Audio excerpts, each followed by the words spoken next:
Malgré la décrue amorcée depuis hier, malgré le pompage effectué par les services de secours, l'eau de Litton est toujours bien présente dans certains secteurs de Breteuil.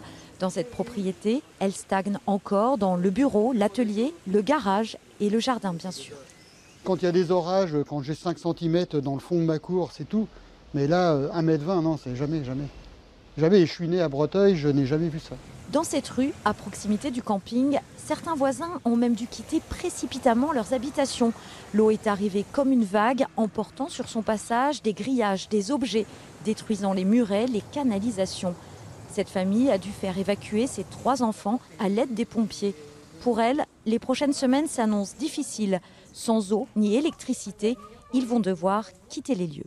On a la chance d'avoir la mairie qui nous a, enfin même le maire qui nous a relogés, donc bon, c'est une chance, il y a une grande solidarité, on voit sur Facebook et tout ça, les gens proposent des aides. Une solidarité que l'on retrouve dans les autres quartiers sinistrés, comme ici, à la Guéroulde.